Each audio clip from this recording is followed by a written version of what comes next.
Hello అండి, నమస్తే. నేను మీ కీర్తి. ఈరోజైతే నేను మీ ముందుకి గోబీ 65తో వచ్చేసానండి.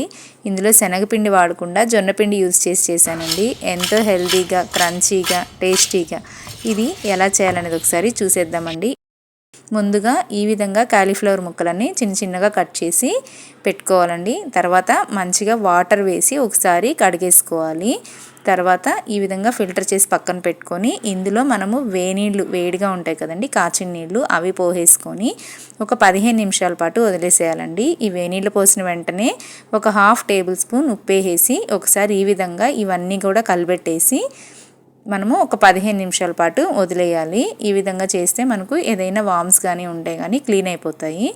తర్వాత మనము బ్యాటర్ ప్రిపేర్ చేసుకుందాము. ఇందుకోసం నేను 1/2 కప్ జొన్నపిండి తీసుకున్నానండి.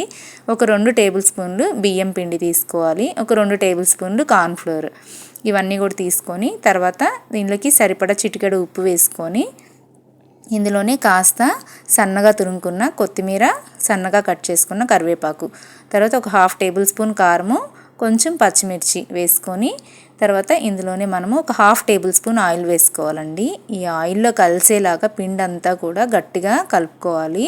ఈ పిండి అనేది ఈ ఆయిల్ అంతా కూడా చక్కగా అబ్జర్వ్ చేసుకోవాలండి. ఇలా ఆయిల్లో కడిపినప్పుడు పిండి అనేది మనకు పొడి పొడిగా వచ్చేస్తుంది అనమాట. అండ్ ఇలా చేయడం వల్ల మనకు ఇవి చాలా క్రిస్పీగా వస్తాయి. చూడండి, పిండి అనేది ఒకసారి అంతా కలిసేలాగా కలుపుకున్న తర్వాత మనం ఏంటంటే కొంచెం కొంచెంగా వాటర్ వేసుకొని ఈ పిండి అనేది కలుపుకోవాలండి. ఈ పిండి అనేది మరీ తిన్నుగా ఉండకూడదు, అంటే పల్చగా చేసుకోకూడదండి. పిండి అనేది కొంచెం చిక్కగానే ఉండాలన్నమాట. నాకైతే ఇక్కడ ఒక 3/4 కప్పు వాటర్ పట్టాయండి. పిండి ఏ ఉండలు లేకుండా చక్కగా ఒకసారి కలిపేసుకోవాలన్నమాట. ఈ పిండి మనం ఏంటంటే హెల్దీ వేలో చేసుకుంటున్నామండి. ఇందులోనే మనము ఒక 1/2 టేబుల్ స్పూన్ గరం మసాలా వేసుకోవాలి. ఒక 1/2 టేబుల్ స్పూన్ మిరియాల పొడి ఉంటుంది కదండి, అది కూడా వేసేసుకొని పిండి అంతా కలిపేసి పక్కన పెట్టుకోవాలి. తర్వాత మనం క్యాలీఫ్లవర్లోకి పైకి జస్ట్ స్టఫింగ్ కోసము కాస్త జింజర్ గార్లిక్ పేస్ట్ వేసుకోవాలండి. మీ దగ్గర ఉంటే డైరెక్ట్గా 1 స్పూన్ వేసేసుకోండి. నా దగ్గర లేదు, అందుకని అప్పటికప్పుడు దంచుకున్నాను.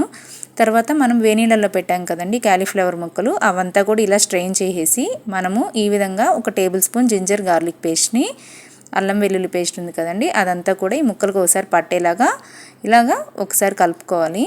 తర్వాత ఒక టేబుల్ స్పూన్ కార్న్ఫ్లోర్ వేసుకొని ఇది కూడా ముక్కలన్నిటికీ ఒకసారి పట్టేలాగా ఈ విధంగా ఎగరేసుకోవాలి. తర్వాత ఒక 1/2 టేబుల్ స్పూన్ మిరియాల పొడి, ఈ 3 కూడా ఈ ముక్కలన్నిటికీ చక్కగా పట్టేలాగా ఒకసారి కలుపుకోవాలండి.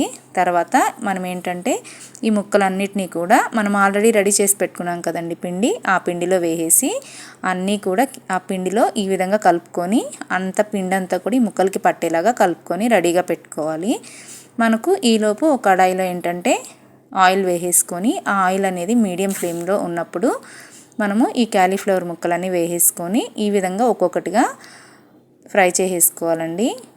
వేసిన వెంటనే కలిపెట్టకూడదు. ఒక 2 నిమిషాల పాటు అలా వదిలేసి తర్వాత 2 వైపులా తిప్పుకొని కాల్చుకోవడమేనండి. ఇవి మనకు రెస్టారెంట్ స్టైల్ అంత కలర్ రాదండి, ఎందుకంటే మనం దీనిలో ఏ కలర్ ఇంగ్రీడియంట్స్ కానీ ఏది అవుట్ సైడ్ వేయలేదు కదా. సో బట్ టేస్ట్ అయితే చాలా క్రంచీగా, చాలా క్రిస్పీగా వస్తాయండి. అండ్ ఇవైతే చూడండి, ఈ విధంగా గోల్డెన్ బ్రౌన్ కలర్ వచ్చిన వెంటనే తీసుకుంటే సరిపోతుంది.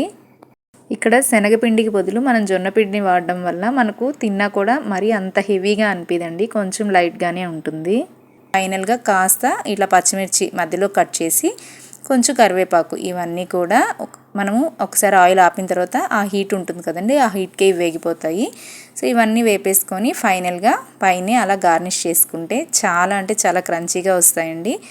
పచ్చిమిర్చి కూడా డైరెక్ట్గా వేసేయకూడదండి, మధ్యలో కట్ చేసుకొని తుంచుకొని వేసుకోండి, లేదంటే పగిలే ఛాన్స్ ఉంటుంది. సో మీకు కూడా ఈ రెసిపీ నచ్చినట్లయితే మీరు తప్పకుండా ఒకసారి ట్రై చేయండి. అండ్ మీకు ఎలా వచ్చిందో నాకైతే కామెంట్ ద్వారా తెలియజేయండి. మీకు నచ్చితే మీకు మీ ఫ్రెండ్స్కి, మీ ఫ్యామిలీకి కూడా షేర్ చేయండి. థ్యాంక్స్ అండి. Thanks for watching.